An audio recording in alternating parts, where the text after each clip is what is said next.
Bonjour à tous, bienvenue dans Reçu 5 sur 5, notre émission consacrée au Quintet. Nous allons nous intéresser à l'événement de ce samedi à Clairefontaine. Ce sera la grande course de haies de Clairefontaine. Il y aura 17 partants sur la distance de 3600 mètres. Avec moi, Florent Béas. Bonjour Florent. Bonjour Francis, bonjour à tous. Florent, déjà un petit mot peut-être sur l'état du terrain. On sait qu'à Clairefontaine, il y a souvent des questions sur le terrain. Oui, mais le terrain a dû être arrosé en conséquence car on peut le constater, il fait beau actuellement en Normandie. Le terrain devrait probablement être souple, une piste en parfait état pour ce quintet disputé samedi sur les haies. Écoute, on attend que toi pour ta sélection. Alors tout d'abord en tête le 10 Diamond Charm, suivi du 6 Miss de Chandoux, le 7 Carnat, le numéro 15 Calco, le 14 Danseur Brésilien, le 11 Anemos, le numéro 8 Silver Axe et enfin le 2 Pibrac. Alors on va commencer avec le cheval que tu as mis en tête, c'est Diamond Charm. Il vient de gagner justement une des courses références. Voilà, c'était sur le parcours qui nous intéresse le mois dernier. Ce jour-là, il avait été sagement monté en patientant par Erwan Chazelle. Il était venu terminer le plus fort, s'imposant de peu, mais assez sûrement. Il est donc en grande forme, il semble correctement placé au poids pour son retour dans les handicaps et je pense que c'est une bonne base, un bon point d'appui pour terminer à l'une des 4 premières places.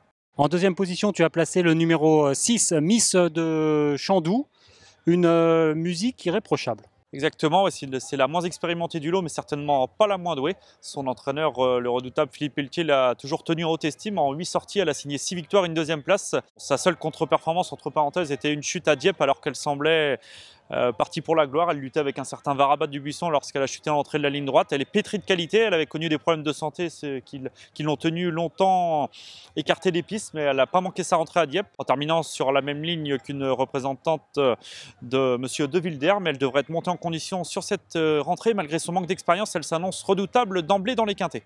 Écoute, je te propose tout de suite d'écouter l'avis de son entraîneur, qui effectivement n'a pas grand-chose à lui reprocher. Ouais, c'est une bonne jument. Elle a toujours des petits soucis de santé, mais elle est très bonne. Voilà. Elle s'était cassé le pessiforme malheureusement à 4 ans. Ce qui a un peu freiné sa carrière, mais c'est une bonne jument, ouais. Pas grand chose à lui reprocher. Sur sa course de rentrée, elle a évolué comment? Oh, ça va, hein. Elle était pas à 100% de sa rentrée, bien sûr, mais c'est une jument qui se prépare assez facilement, les pauvres. C'est compliqué. D'accord. On enchaîne immédiatement avec le numéro 7, il s'agit de Carnat. Carnat, il est bien connu à ce niveau de compétition, on va le voir lors de sa dernière sortie à Dieppe. Oui, ce jour-là, il courait très bien.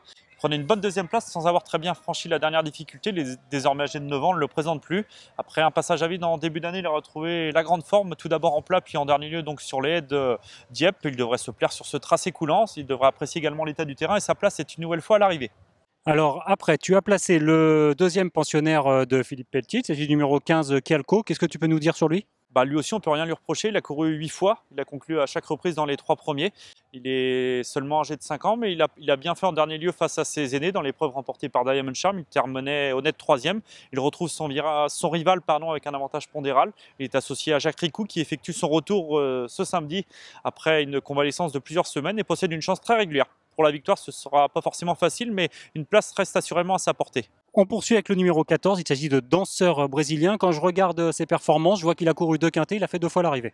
Voilà, il courait bien, que ce soit à l'âge de 4 ans à Enghien et en dernier lieu sur l'hippodrome de Dieppe où il a complété la bonne combinaison. Il est en forme ascendante après une longue absence lui aussi. Il dépend de l'entraînement très habile de Yannick Foin, toujours en vue sur cette piste de Clairefontaine.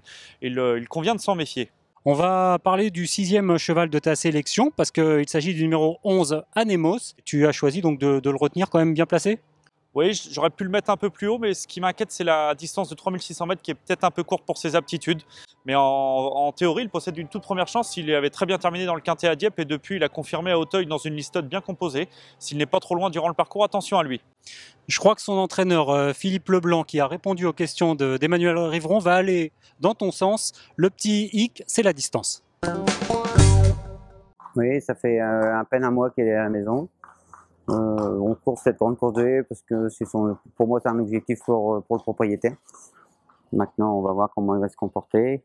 Ce qui m'inquiète un petit peu, c'est un peu la distance, les 3600 mètres. Comme c'est un cheval qu'il faut qu'il revienne de derrière, espérons que le terrain soit un peu souple pour qu'il puisse pouvoir revenir.